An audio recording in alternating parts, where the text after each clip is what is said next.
call. Today we're going to be discussing the assessment process at 3Share and what it may identify and solve for your business.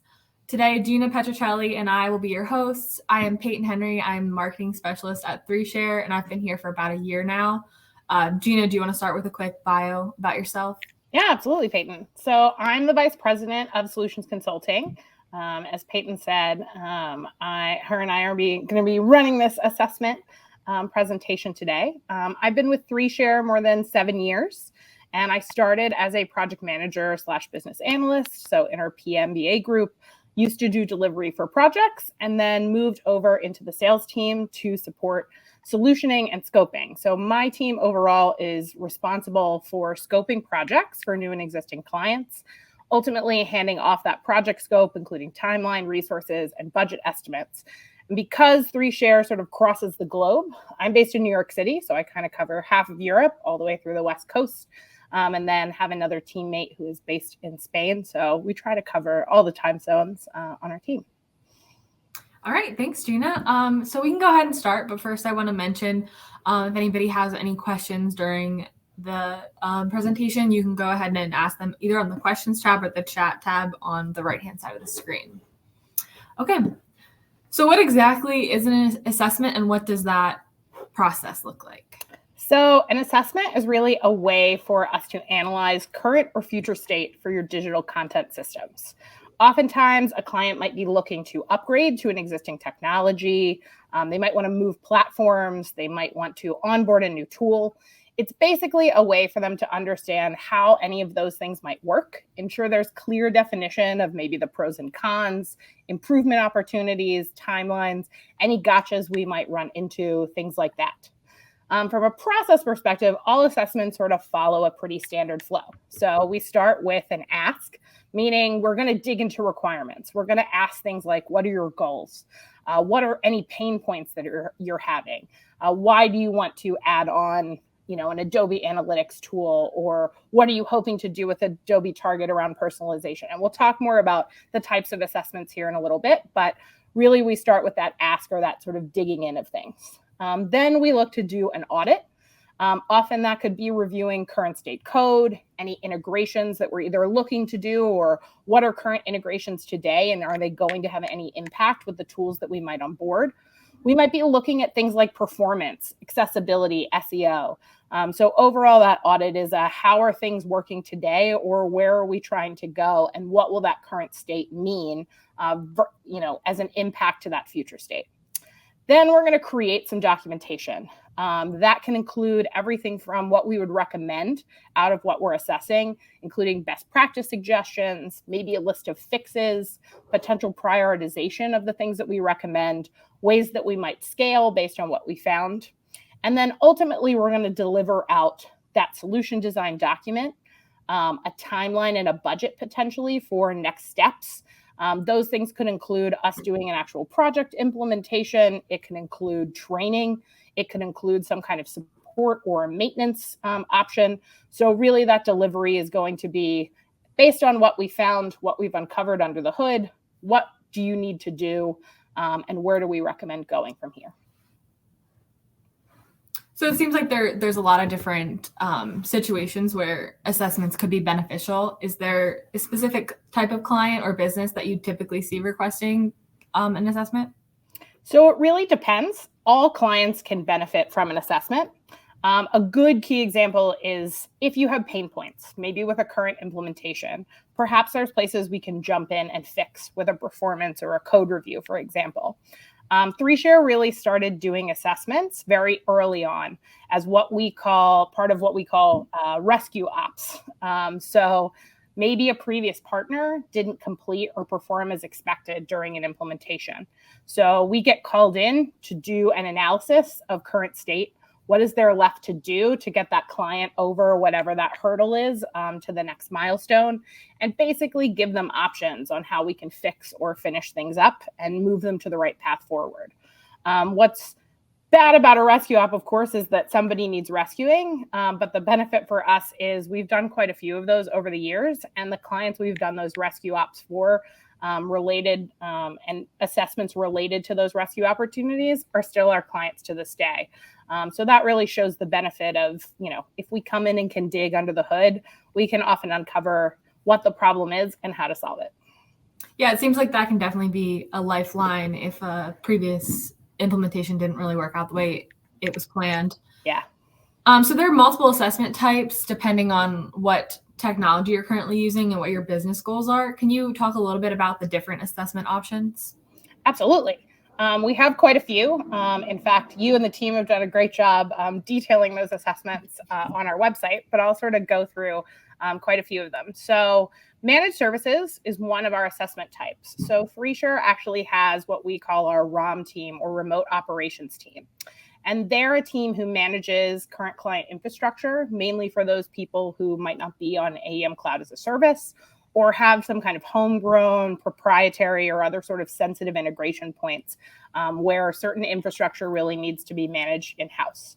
Our ROM team often supports the management and maintenance too of lower environments, which not all Adobe licenses include. So when we're doing an assessment on the managed services side, it could include things like reviewing architecture and looking for cost savings for storage. Oftentimes we have clients who might need an archive solution. And so is there a way that we could use an S3 bucket or something that storage of sort of archival assets, as one example, could be more cost, they could see more cost savings. In fact, our managed services team is AWS certified. So that infrastructure and looking at those cost savings is something they're very familiar with, and how we can best architect what you might need to host.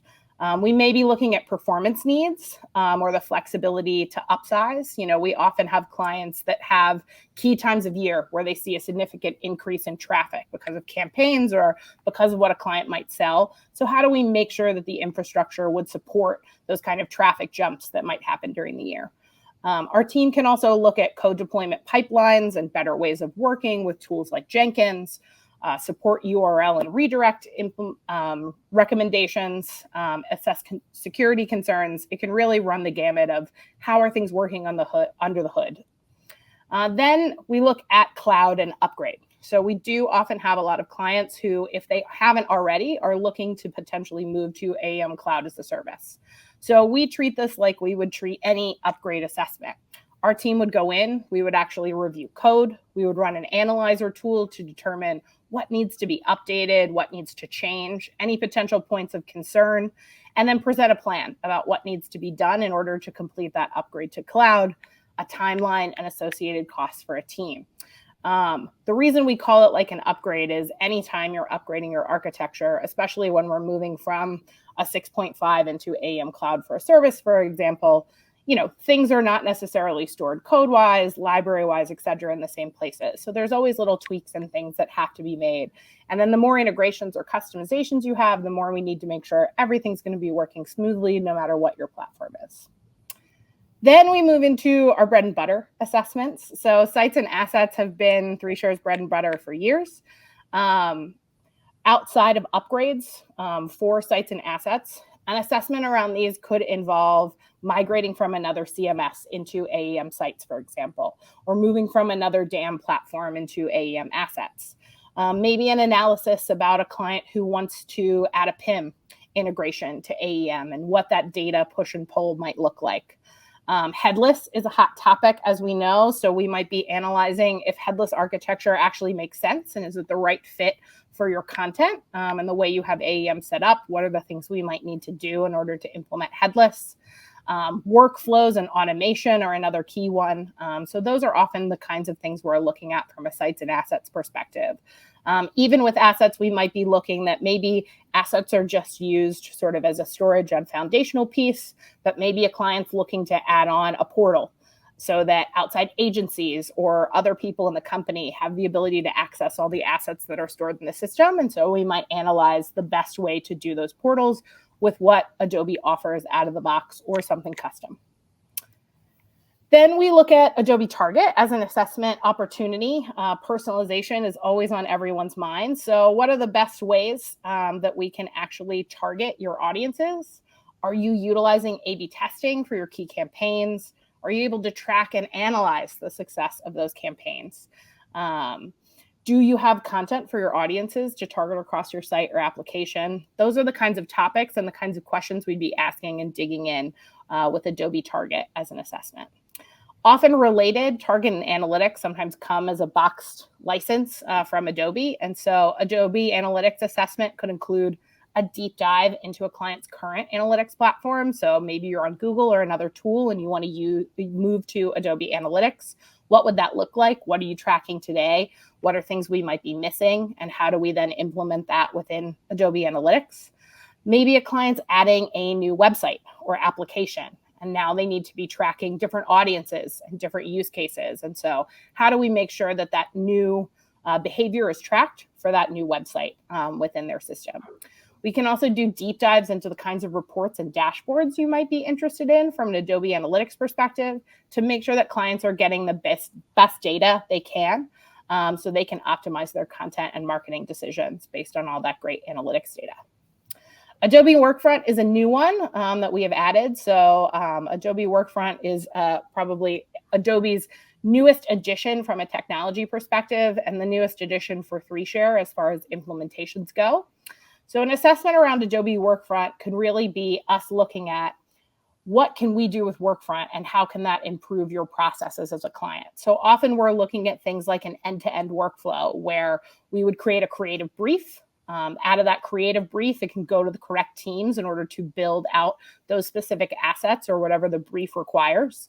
What are the approval processes that those assets need? Do they require any legal or compliance reviews? Or they're just editorial reviews that need to happen?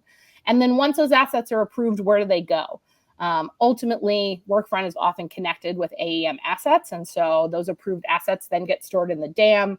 We're passing certain metadata and key information that we get along that workflow process into AEM so that everything is sort of holistic end to end.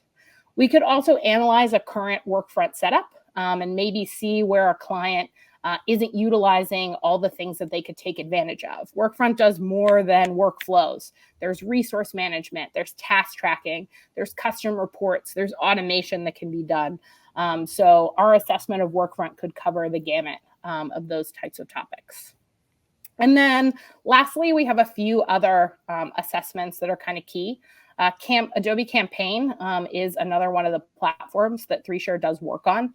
And that we're well versed in. So an assessment for Adobe Campaign could be analyzing a customer journey, seeing where key data points are or maybe aren't being tracked, and assess how to enable digital marketing for email, mobile, text messages, things like that.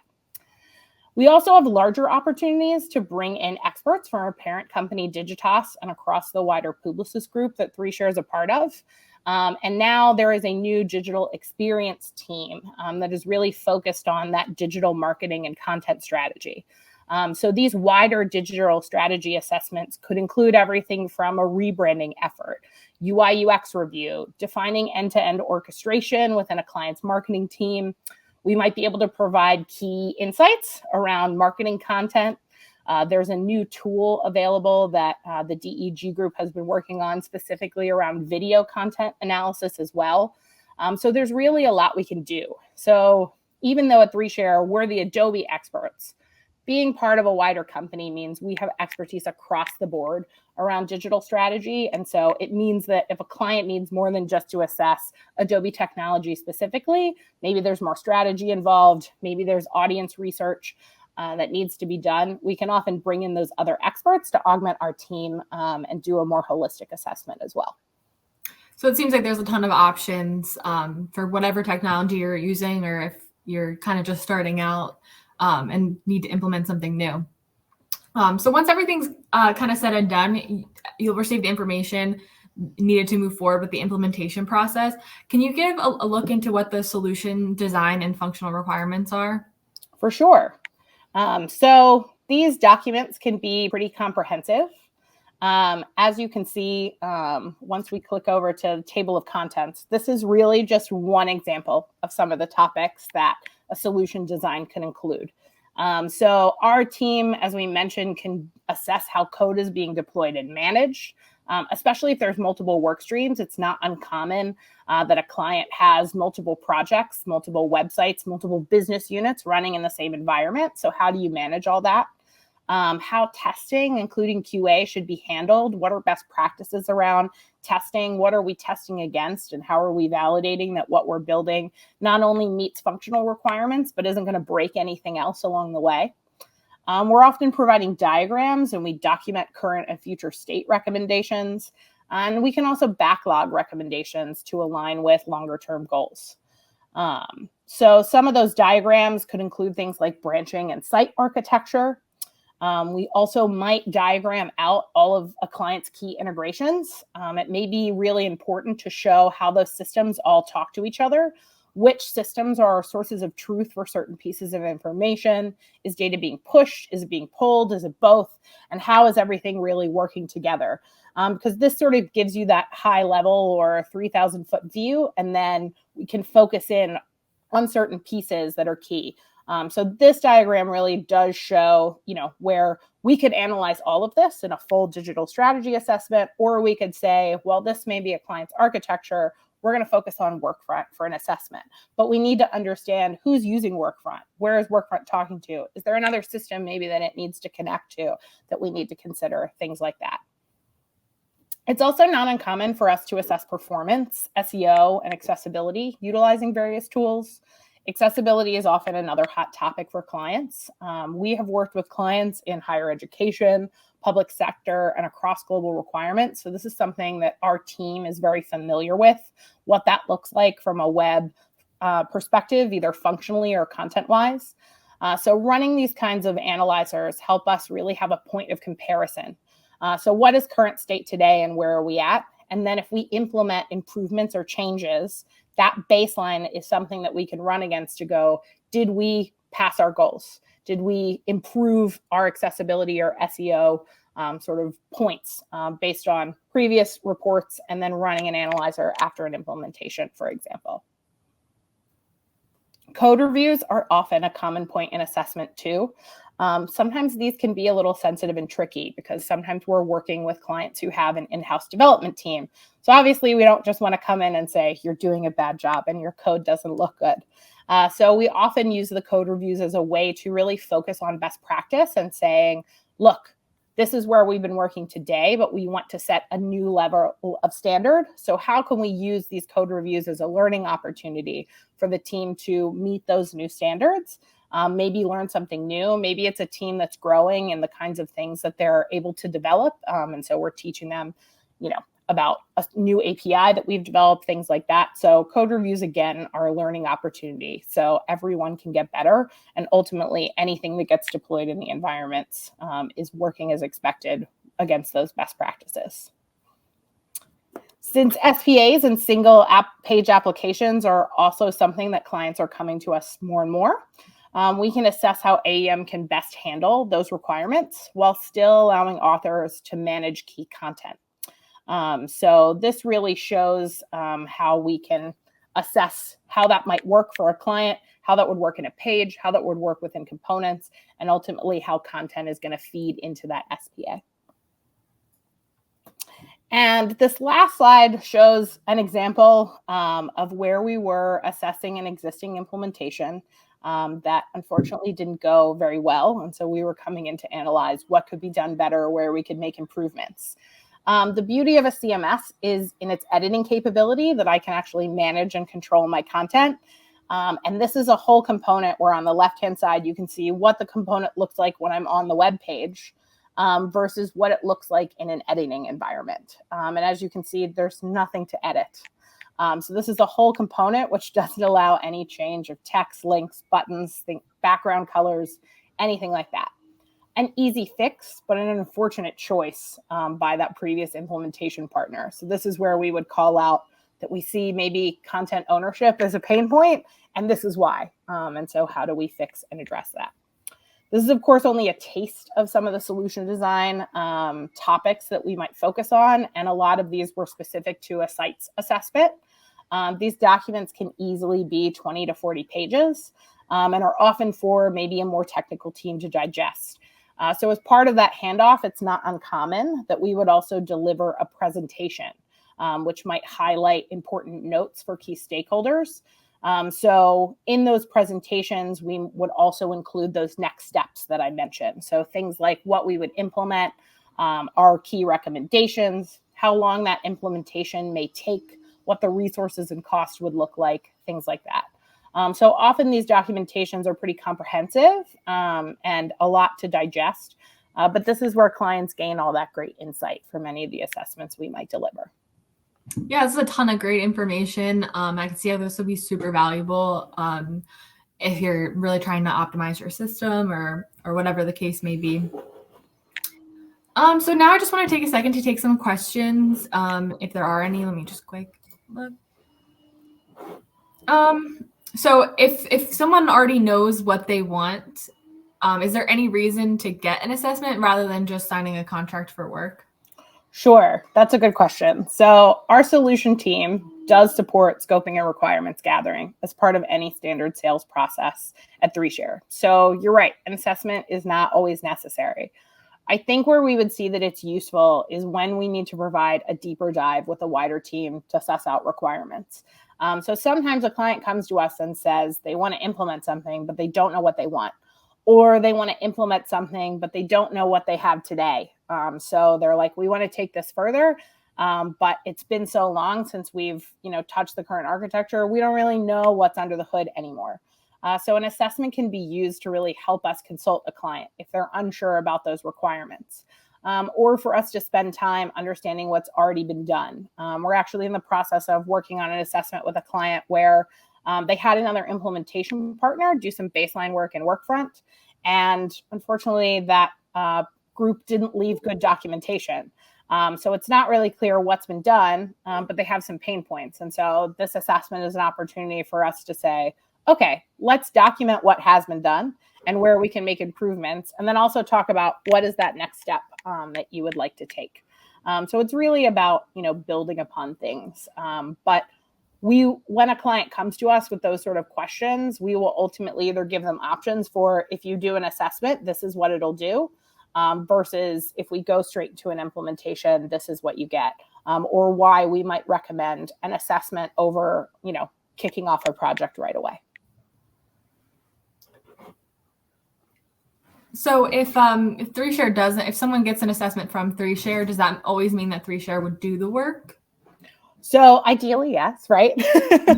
We absolutely can do the work based on what we pitch from an assessment, and that's always the ultimate goal. But sometimes an assessment can be used to help a client parse out where they need their help, or maybe where they want to accomplish some tasks themselves. So what comes out of an assessment can vary, and we're flexible in how we support clients in a variety of ways. So an assessment could be a full implementation. The example being that I'm moving from Sitecore into AEM Sites, and we're doing an assessment about what that would look like. Obviously, that's a full implementation to move a website from one CMS to another. Versus maybe we're assessing a current target or analytics implementation. There's already some team members the client has who know some basics and have been able to figure it out, but they need some help or support. So maybe what we're pitching is more like a consulting or support contract around that. We always want to ensure that whatever we're doing delivers the best result for a client's goals. And if there's budget or timeline that we need to keep in mind, we're going to respect that as well. So ultimately, we'd love to do the work, but how we do that work, I think, can vary based on what a client needs. All right. Yeah. Sounds great. And thank you so much, Gina, for joining us. So if there's no more questions, our senior marketing manager, Robbie Akun, has some information to share about an upcoming Adobe event later this month. Yeah. So Robbie, you can go ahead.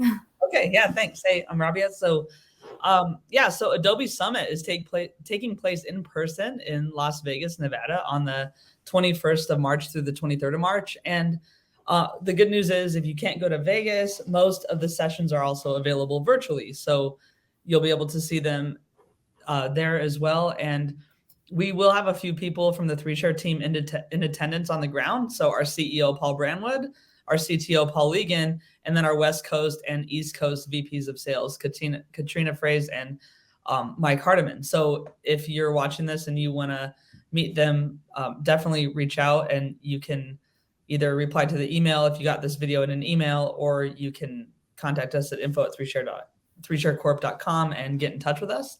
And we're just encouraging everybody interested in Adobe Experience Cloud to attend at least one session that you're interested in, especially since the virtual is available. And we've published a list of sessions on our blog, so you can see what things we think are going to be interesting and most important to learn about. And the subjects vary from like AEM assets and sites to Workfront, which Gina talked about, both of those, personalization and integration. So a lot of good stuff going on. And you can sign up at summit.adobe.com. And we definitely are going to have people on the ground and online checking things out and do a wrap up afterwards. So yeah, we're really excited about Summit this year. All right. Thank you, Rabia. And thank you, Gina, for joining us today. We will send this replay to anybody after the call that needs it. You can forward it to anybody that that missed the call, or it'll be up on YouTube after as well. So thank you, everybody. Thanks so much, Peyton. Bye.